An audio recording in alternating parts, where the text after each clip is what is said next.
হরে কৃষ্ণ। হিন্দু পুরাণ ও বৈদিক সৃষ্টিতত্ত্ব অনুযায়ী আমাদের এই ব্রহ্মাণ্ডকে বা মহাবিশ্বকে মোট 14টি ভাগে ভাগ করা হয়।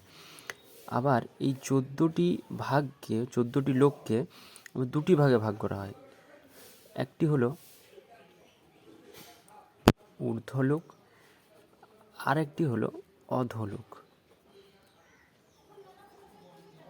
এই ঊর্ধ্বলোকের মধ্যে পড়ে 7টি ভাগ, আবার অধোলোকের মধ্যে পড়ে 7টি ভাগ।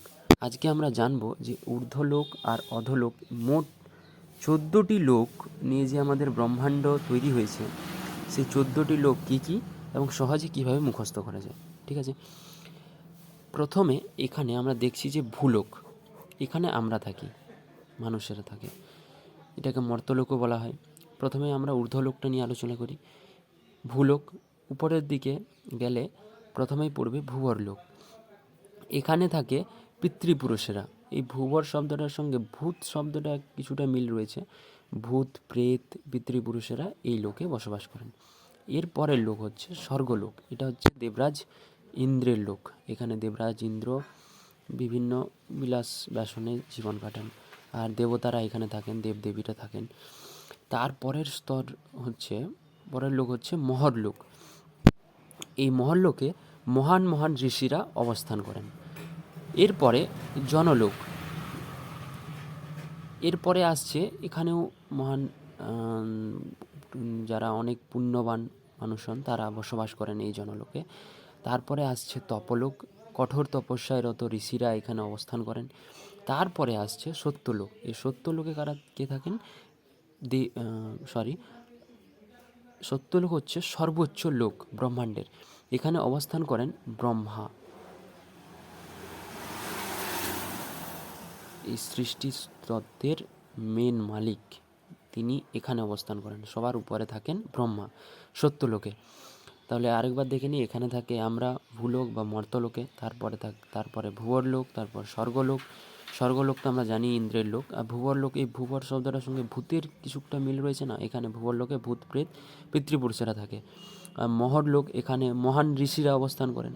জনলোক, এখানে পুণ্যবান মহাত্মারা এখানে বসবাস করেন। তপলোক, এখানে তপর সঙ্গে তপস্যা শব্দটা মিল রয়েছে। তাহলে কঠোর তপস্যায় রত পুণ্যাত্মারা এখানে থাকেন, ঋষিরা থাকেন। আর সত্যলোক বা সর্বোচ্চ লোক, এখানে বাস করেন ব্রহ্মা।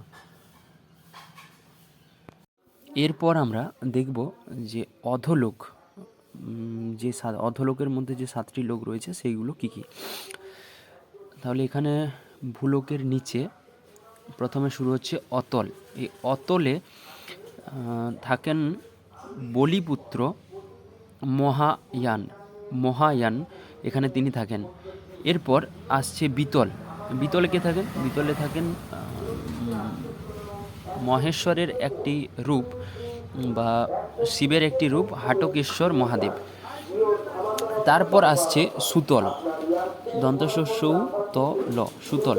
এই সুতলে, এটা আমরা সবাই জানি যে ভগবান শ্রীকৃষ্ণ যখন বামন অবতার এসেছিলেন, বলিতে চলিতে প্রভু হইলা বামন, ওই বলি রাজার রাজ্য হচ্ছে এই সুতল। এই লোকটা তিনি পুরোপুরিভাবে সুতলকে দান করে দিয়েছিলেন। তারপরে আসছে তলাতল। তলাতলে কে থাকেন? তলাতলে থাকেন দানব শিল্পী ময়ের। এখানে ধরুন বিভিন্ন যে দৈত্য দানবদের রাজপ্রাসাদ আছে, সেইখানে যে বিভিন্ন রকম কারুকার্য সব এখান থেকে তৈরি হয়। বিভিন্ন তাদের যে স্থপতি সব এখান থেকেই তৈরি হয় তলাতলে। এখানে ময়ের রয়েছে এবং তার শিষ্যরা রয়েছে, তারা সব তৈরি করে দানবদের জন্য বিভিন্ন স্থপতি, শিল্পকলা ইত্যাদি ইত্যাদি। তারপর আসছে মহাতল, তারপর রসাতল। এই রসাতলে এখানে ভয়ঙ্কর ভয়ঙ্কর সব দৈত্য দানবদের বাস। এখানে এরা সব সময় প্ল্যান করেন যে ভগবান বা দেবতাদের কীভাবে হারানো যায়। তারপরে শেষে পাতাল, নাগ শ্রেষ্ঠ বাসুকী নাগ এখানে অবস্থান করেন। আর এখানে শোনা যায়, শাস্ত্র মধ্যে জানা যায় যে এই পাতালে প্রচুর মণিমাণিক্যে পরিপূর্ণ রয়েছে।